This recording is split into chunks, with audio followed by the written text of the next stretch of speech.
За сая эрүүл мэндийн яамны хийсэн мэдээллээр энэ 2023-аас 24 онд хийсэн судалгаагаар ерөнхий боловсролын сурагчдын 100 хүүхэд тутмын 20 илүүдэл жинтэй 6 тарган за 2.5 нь өсөлт хоцролттой 2.5 нь туранхай буюу 100 хүүхэд тутмын 21 нь ямар нэгэн өсөлтийн проблемтай байна гэсэн юм судалгаа. Энэ бол маш аюултай үзүүлэлт гэж үзэж байна. Тэгээ энэ судалгаагаа хийхдээ юу гэдгийг аслагдсан сум хотын гэр хороол болон төвийн дүүргүүд гэдгээр нь ингэж ялгаж харьцуулж харсан юм байгаа юу. Би яагаад ингэж асуугаад байгаа гэхээр тойргоороо яваад иргэдтэй уулзж байхад аслагдсан сумдын хүүхдүүд болон гэр хорооллын хүүхдүүд өсөлт нь жижигрээд давжаараад байна. Эсвэргээр аймгийн төвийн хүүхдүүд болон хотын төвийн хүүхдүүд илүүдэл жинтэй болоод байна гэсэн юм ажиглалтыг манай ахмадууд хэлээд байгаа. Тэгэхээр яг ингэж харьцуулсан юм судалгаа байгаа юу. Тэг яг энэ асуудал дээр бид нар ер нь хүүхдүүдийнхээ эрүүл ахуйд анхаарахтаа мэдээж нэгдүгээр шимт хичээлийн асуудал байх ёстой. Тэгээд 2020-с 24 онд ажиллаж исэн улсын их хурлын эмэгтэй гишүүд бол үдийн цай хөтөлбөрийг үдийн хоол болгоод төсвийн нэмээд ямар ч гэсэн бага ангиудаа бүрэн өгдөг юм боломжийг бүрдүүлж исэн. Тэгээ энэ дээр мэдээж хоол нь сая энэ судалгааг харахад шимт хичээл нь зөвлөж байгаа хэмжээнээсээ зарим нь бол бага сүү өмнөөс ахуулаад гэдэг харагдчихл байна л да. Ямар ч гэсэн ийм дэвшил бол хийж исэн. Гэхдээ бид нар энэ 22 оны тогтоолын хэрэгжилт хангалтгүй байна гэд боловсролын яамнаас хийсэн мэдээллийг хараад би бодож ил суун л да. 22 онд бид ч бас бөө юм болоод яриад юм тогтоол гаргаж ирсэн чинь өнөөдрийг хүртэл энийг хэрэгжүүлэхээ санал аваад ингээл явж байгаа юм байна гэж 4 жил тийм ээ. Тэгэхээр энийг бол удаан байна гэж бодож байна. За үүнээс гадна хөдөлгөөний асуудлыг би бол боловсролын сайдад байнга тавьж ирсэн. Шимтгийлээс гадна биеийн таймар дасгал хөдөлгөөн хэрэгтэй байна. Үдээс өмнө ядаж нэг ээлжийн сургуулиуд чинь сумдаар дүүрэн байгаа шүү дээ.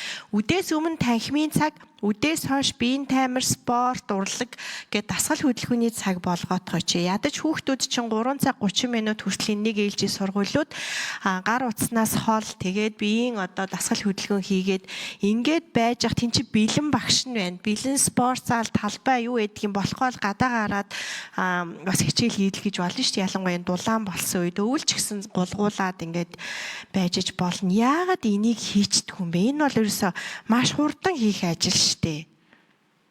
За дараа нь тодруулъя. За судалгааны асуудлаар эрүүл мэндийн яам 3 номер очрууд дарга. Бид судалгаагаа 4 жил тутамдаа бас нэг хийж тодруулдаг. Тэгтээ өнөөдрийн гаргасан судалгааны үр дүн тооцоолвол бид ялгаж салгаагүй ерөнхий улс орны хэмжээнд тавигдсан судалгаад нийт гарсан үр дүнгээр л танилцуулгыг хийсэн. Тэгээ гишүүний ярьж байгаатай бас яг адилхан. Ер нь бол манай хүүхдүүдийн хоол хүнсэнд хэрэгжилж байгаа бүтээгдэхүүн хэтэрхий их нэг тал нэг нүүрс ус руу чиглэсэн ийм бүтцтэй байгаа. Тэгээд дөрөвний жимсэг нь болон амин дэм жижээлтэй бүтцүүд нэх бага байдаг. Хөдөө орон нутагт гэхэд бол бүр гурилын хэрэглээ, нүүрс усны хэрэглээ бүр давмгаалчихсан. Хоолныхоо бүтцийн бүр 75% нь хүртэл бин тэгээд талах хүнсний бүтээгдэхүүн, гурилан бүтээгдэхүүн, тэгээд хоолныхын төрлөөч гэсэн болохын цовн, бууз гэл. Тэгээд энэ бас орон нутаг хөдөөгөөр бас ялгаатай байна. Хүтэмжээр бас ялгаатай байгаа.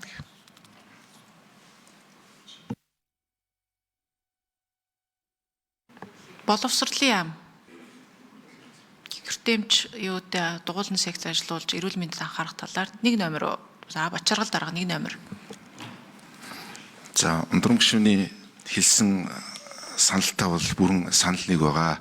Хөдөлгөөн дутагдал илүү цаг энэ асуудал ганцхан үүсэж байгаа бэрхшээл хүртээмж орчинтой бас шууд холбоотой.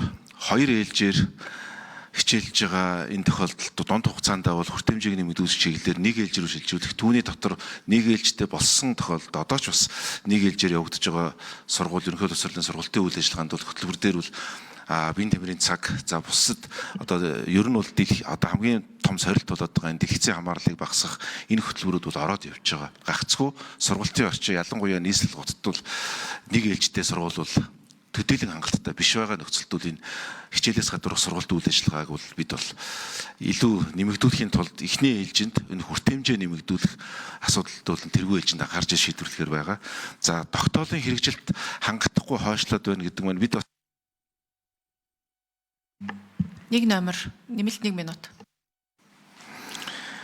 мэдээж шууд одоо гол хязгаарлагдвал нөөцлөх төсөв эдийн засгийн нөхцөл байдалтай бол шууд холбоотой.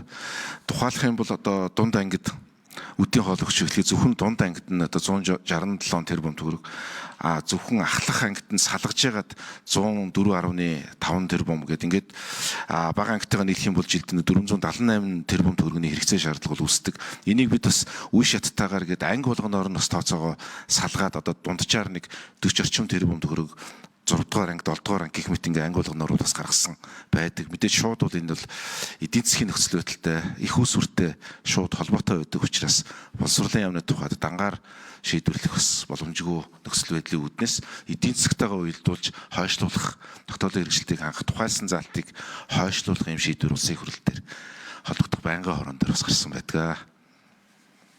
За Чимбатын ундрам гишүүн тодруулъя.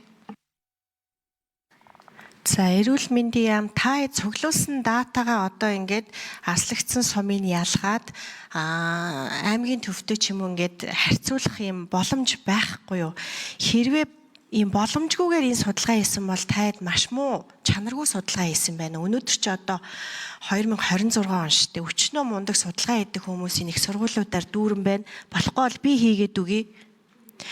Ийм одоо нийт Монгол орноороо тэдэн ингээд жин дээр зогсоож байгаад илүү жинтэй байна гэд эн чинь маш амархан судалгаа шүү дээ. Энийгээ ядаж газар нутгаар нь байршлаар нь ингээд ялгачаар дата цуглуулаагүй юу? Хэрвээ тэгж чадаагүй бол би бол үнэхээр одоо харамсаж чинь хайрын мөнгө би хийгээд үгүй. За хоёрдугаар Барчаргал дарга та ингээд миний асуултыг жоохон бөөрийн хийлж хариулаад байна. Одоо яг нэг ээлжийн сургуулиудаа л үдээс өмнө танхим, үдээс хойш биеийн тамирын цаг болгочихоо гэж штэ. Чимбатын ундрам гишүүн 1 минутын тодруулга.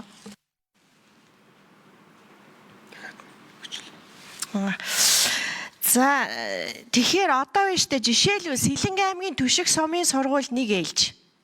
Тэр нь тэнд байгаа хүүхдүүдийг үдээс өмнө танхимын цаг ор, үдээс хойш дасгал хөдөлгөөн биеийн тамирын цаг ороо гэд та бүхэн ийм нэг ээлжийн Монгол орон даяар байгаа сумдад байгаа ялангуяа наслагдсан сумдад байгаа сургуулиудад удирдамж өглөө болоо. Ингээл хийчих ажил байхгүй юу? Тэгэхээр энийг хийгээд өгөөч гэд би бүр одоо шаардж чинь гуйжин сэтгэл гаргаач тэр хүүхдүүдийн эрүүл мэндийг бодооч гэж хэлж байгаа. За хоёрдугаар тийм худалдаа авах ажиллагаа гэж энэ хуулийг өөрчлөхдөө бид нар анхаарах хэрэгтэй байна. Сургууль одоо тухайн орон нутгийнхаа малчнаас илүү хямд магадгүй хүүхэд нь явдаг сургуультай ээж аав нь мал одоо маха хямд сүүгээ хямд нийлүүлэх боломжтой байхгүй. Тэгэхээр энэ асуудал дээр бид нар бас анхаарч эрх зүйн орчныг сайжруулах хэрэгтэй. Энэ дээр хийсэн юм байгаа юу? За эрүүл мэндийн яам хариулах 3 номер очрот дарга. Манай дээр судалгаа бол түрүүний хэлсэнчлэн аймаг орон нутгуудаа бүс бүсүүдээр судалгаа наривчлж байгаа. Тэрийг би та бүхэнд танд бас гаргаж нэмэлтээр хүргүүлье. Тэгээ жишээлбэл хөдөө орон нутагт бол ийшэл хоцрогдолт хэрэгжилж байгаа хүнсний бүтээгдэхүүний хомсдлоор нэг төрлийн мах гурлийн хэрэгцээ их өндөр байдагтай холбогдуулаад нөгөө жингийн хоцрогдолт их байна. За суурин газар хотын суурин газруудаа мөр жингийн илүүдэл за тархалт илүү байдалтай судалгаан дээр бас гарсан байдаг нарагдсан. 1 номер боловсролын яам Чаргал дарга. Сургалтын хөтөлбөр төлөвлөгөөний тухайд бол яг таны хэлсэнчлэн нэг ээлжийн сургалттай үйл ажиллагаа явуулж байгаа сургуулиудын хөтөлбөрт нэг ээлжийнхаа хүрээнд хичээлийн бус цагаар явагдах энэ төлөвлөгөө хөтөлбөр бол энэ шинэ хичээлийн цагаас яг таны хэлсний дагуу бэлэн болно. Зөвхөн биеийн тамир биш. Нэг ээлжийн сургалтаа сургуулийн үдээс хойш хөтөлбөрийг зөвхөн биеийн тамир болгох төдийгүй бусад ур чадварыг эзэмшүүлэх хичээл дээр үзсэн ур чадвараа илүү баттгахын тулд бас секц дугуйлан хичээлүүлэх энэ төлөвлөгөө бол шинэ хөтөлбөрийн хүрээнд бол гарч байгаа, бэлэн болж байгаа, туршилтууд хийгдэж байгаа. Тусгайлсан хуулиар зохицуулагддаг учраас сургалтын хөтөлбөрт өөрчлөлт орох, шинжлэх өөрчлөлтүүд бид туршилт хийгдэх тодорхой хугацааны судалгаа үр дүн үндслэлтээр тулгуурлаж өөрчлөлт хийж байгаа. Сургуулиуд бие даагаад одоо нэг ээлжийн сургалтын үйл ажиллагаа явуулж байгаа сургуулиуд өөрөө ямарваа нэгэн одоо биеийн тамирын үйл ажиллагаа явуулахад бол татгалзах хоригдсон зүйл бол байхгүй.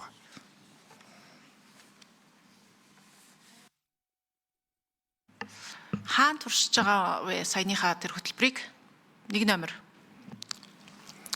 Боловсролын яамны боловсролын судалгааны үндэсний хүрээлэн дээр энэ хөтөлбөрийн өөрчлөлт шинжилтүүдийг хийгээд холбогдох судалгаагаа хийгээд туршилтын үйл ажиллагаа явуулаад одоо үр дүнгээ 6 сард боловсролын яамд ирүүлээд ингээд хэрэгжилт хангалттай шинэ хичээл хэмжлээс. Нэг ээлжтэй сургуулийн хувьд. Түрүүн энэ ундрам гишүүний ярьж байгаадаа санал нэг байна. Энэ 2019 оны энэ хууль гараад энэ бол бид нар үр хүүхдүүдтэй хөрөнгө оруулах маш том дэвшил хийж чадсан. Тэгээ уг нь тэр хуулиараа бол энэ чинь 23-аас 24 онд аль хэдийн ахлах ангийнхан бол хамрагдчих хэвээр байсан тийм үү? Тэгэхээр 2022 оны энэ улсын хурлын тогтоолдороо дулдуудаад ерөөсөө энэ хэрэгжилтэд хангах талаар дөрвтэй ерөөсөө ахиж харагдахгүй байгаа. Тэгээ энэ дээр засгийн газар одоо ялангуяа сангийн ам бол маш энэ дээр анхаарах ёстой шүү. Та нар энэ тогтоол гарсан дулдуудаад дунд анги ахлах ангийнхныгаа өдий хоол хөтөлбөрт хамрагдах ажилт дээр ийм цааргалж ерөөсөө хандаж болохгүй гэдгийг бас нэмээд хэлчмээр байна. За Сүхбаатарын Эрдэнэ нот гишүүн асуулт асууя.